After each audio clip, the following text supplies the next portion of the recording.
with it's that time of year, that season for budget. How's the budget looking for Pendleton? Well, we just finalized our budget for the fiscal year 2022-2023, and budget's looking good. We've included a lot of some new personnel. We're going to have some new personnel in the Public Works Department and a couple more new police officers, and several other things we've included just to enhance the overall, I guess, walkability and other things having to do with the town here, just trying to make things look as nice as we can.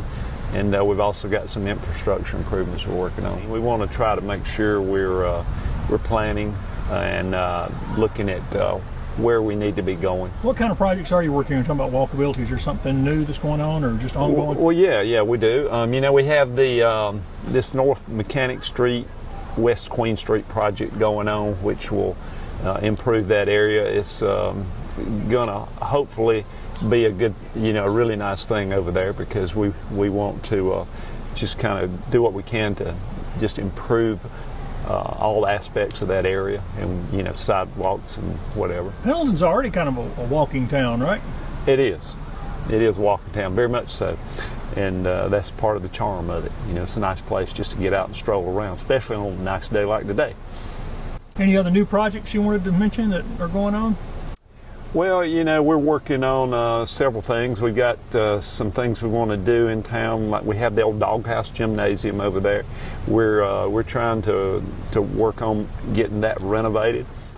We've got a plan in place now. Hopefully that'll happen. We want to try to help get a new fire department built here in Pendleton.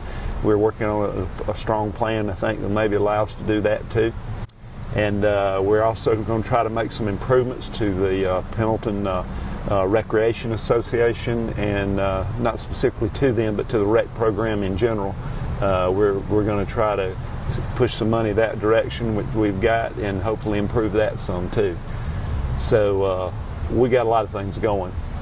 Honestly, we really do. You mentioned your police department. They were recognized not too long ago for reaching out and making sure all the officers got trained in mental health. All that's been a pretty big deal. Yes, sir. We actually just gave a certificate award to one of our officers, Daniel Carpenter, who actually saved a man's life by administering Narcan and you know, doing CPR and everything.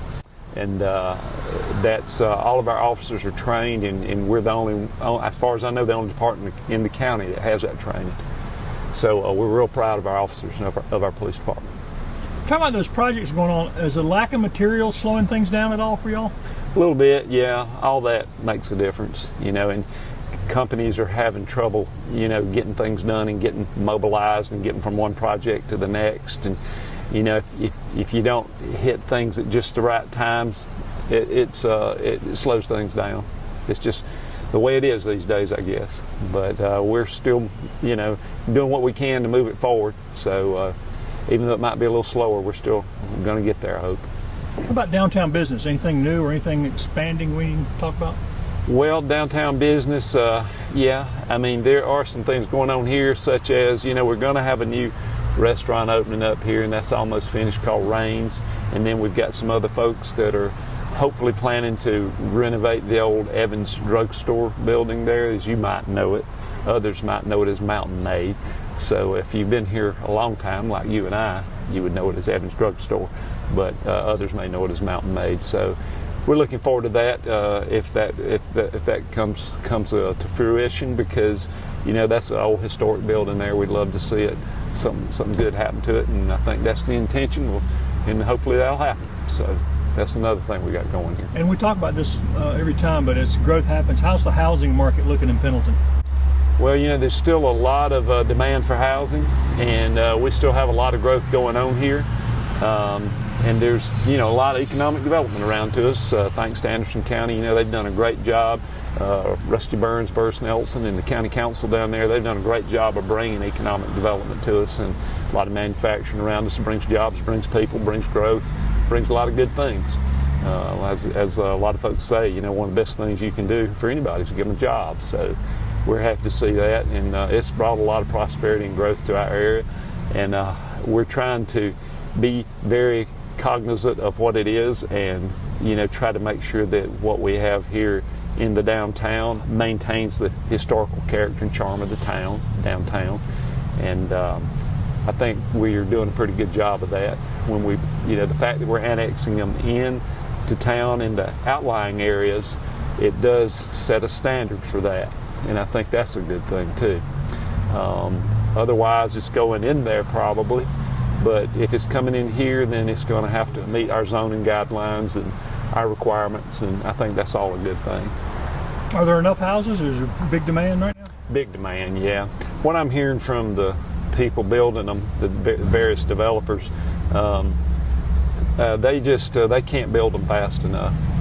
They said, one developer told me that they used to have a report they looked at every Monday morning to see how many houses they had in inventory, and he said they don't even bother printing it anymore because they have people moving into them sometimes before they can get sod laid in the yard.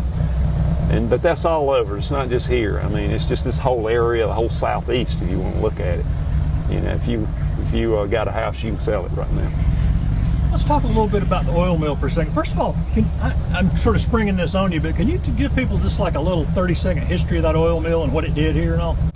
Well, as you probably know, originally they made cottonseed oil. They had probably the oldest cottonseed oil press, maybe in the United States. I'm not sure exactly whether that's accurate or not, but I know it was extremely old. And then later they evolved into other things, with fertilizer and with other things that farms needed, and golf courses and things like that. They helped, I guess, folks get the right products for, those kind of things. And it employed a lot of people here for a lot of years, been around forever. And then, when farming started going south, I guess, as far as the smaller farmers, it really put a lot of strain on their business to keep going, and eventually they weren't able to keep going. So then, we had the building deteriorating, which is sad. Sorry to see it go. It was a great business for a lot of years here, employed a lot of people for a lot of years. But now we're trying to see what we can do to get it taken down, get it out of here, and move forward, move on. Have you got bringing in somebody new, or are we still just looking for somebody to do it, or how's that? Well, it's not our property, so it's. But what we're in the process now is, enforcing our code, our ordinances, and that kind of thing, and hopefully they'll be able to respond to that in a positive way. That's what we hope, and get something moving, and I hope it works out for them and us. That's what we'd like to see. It's a great direction for the downtown to move too. That kind of out that way. It is. I think it's a logical progression of the downtown, because as we get more growth downtown, I think that would be the logical direction for it to go. And we already have some growth down that direction. You've seen it. We've got a brewery down there with a beer garden, and I think we're going to see more things going that way. It's just a natural thing, I think, for it to go that way. And let's talk about events a little bit. You just had your Memorial Day event. What other events you got? I know you got some summer music things. What else you got going on this summer? Well, we will have more of the music events here, which everybody likes. We'll have the Friday event that we have here that the PABA puts on, the Pendleton Area Business Association. All the merchants will be open here pretty much, and the art center over here and so on. So we'll have some music playing here. It's on the second Friday of every month. Okay. Yeah. And wasn't there some music on the Village Green thing y'all were doing? Right, yeah. And that, I'm not sure what the exact schedule is on that, but it will be taking place. I don't know. It depends, I guess, on who they're able to get in here and what nights, but we'll be seeing a lot of that over the summer. And Facebook would be the best place to find those. Facebook probably, and then we'll put it out as much as we can on not only on Facebook. We'll be trying to put it on our marquee down there on Mechanic and so on. Anything else going on this summer, going into fall? Well, the only other thing, I guess you would say is we will have the Fall Festival coming up, which is a big event for us, and the Scarecrow Contest, which everybody dearly loves, and It's a lot of fun. And also one thing I should have mentioned here, it just hit me, we have a farmer's market going on right now too, every Wednesday. They've got live music for it, got entertainment, got food truck. It's going really great. and we're happy and proud of that. So if you got some time on Wednesday, come on up and have some fun and join us for it. Well, we'll talk Fall Festival next time we get together, Frank. All right, sounds good, Greg.